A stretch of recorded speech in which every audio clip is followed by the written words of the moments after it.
If you saw somebody that looked like Jenny, what would you do? If you were thinking she was lonely, what would you do? Just tell me, what would you do? Cheer her up. I'll go sit by her and say if she's okay. Yeah. SEL stands for Social Emotional Learning. It guides you through your feelings.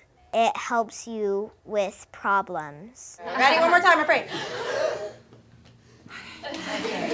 Some schools probably don't do second step or social emotional learning, and their school is probably not as fun as ours.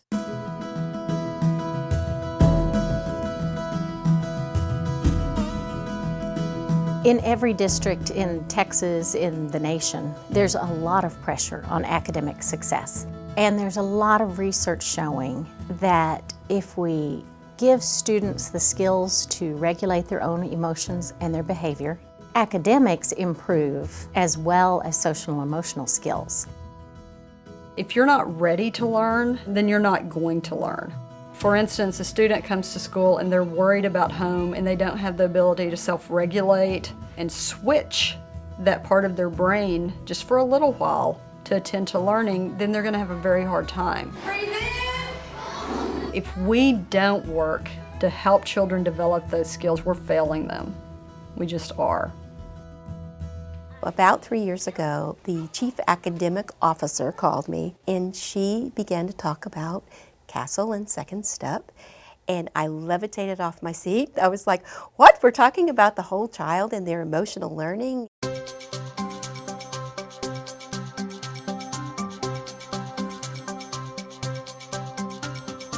Until this point, implementation typically has kind of been at the building level and usually kind of principal dependent.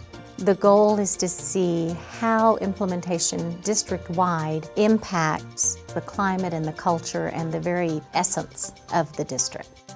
Galindo Elementary School was asked to be one of the pilot schools using the Second Step program.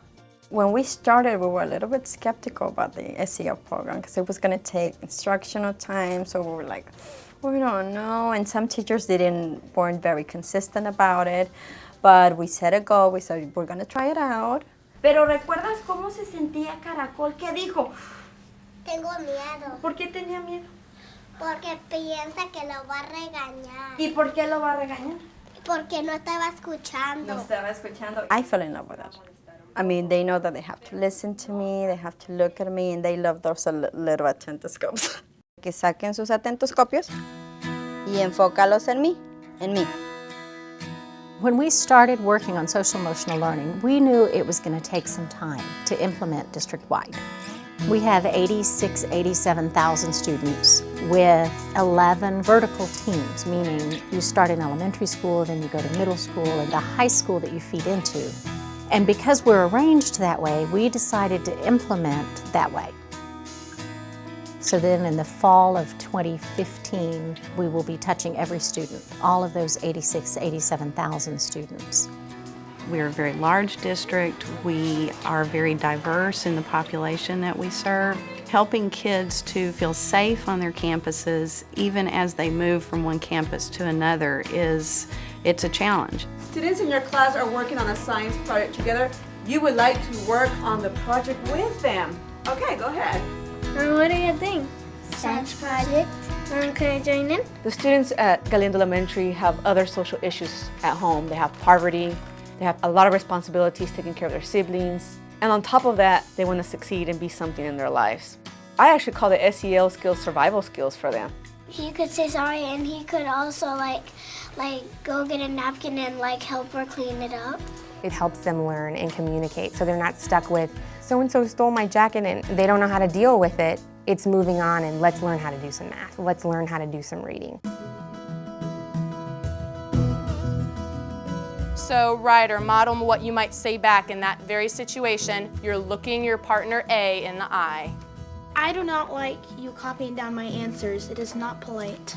If we keep practicing this and if all the teachers are practicing this, we can get to a point where the kids are solving the problems themselves and we're not having to wear the mediator hat and the mom hat and the therapist hat. We can see it. Every teacher says something's different this year. I mean, we don't know what it is. There's something in the water. There's less tardies. There's less fights. We're seeing and feeling culture changes and climate differences in schools, and we know that the hard numbers will follow. It's joy to see them navigating their emotions so that they can be learners and they can be good citizens and happy people. We're not just building a kid, we're not just building a campus, we are building a community. If I were speaking to other principals about SEL, I would say run toward it as fast as you can. It's critical. ¿Cómo se siente una persona? ¿Cómo quiere saber? When we hear that kids are taking this home with them and teaching their parents the things that they're learning in school as far as SEL is concerned, it's inspirational to me. It's something that's been missing for a long, long time in our schools. For us to have a functioning, viable, productive society, our students have to have these skills. And knowing how vital it is for the success of our country is what makes me believe in this work and know that it makes a difference in the world. If SEL was all around the world, it would be amazing because everybody would be kind to each other and everybody could teach everybody. There would be no wars. It would just be the most wonderful world we could have.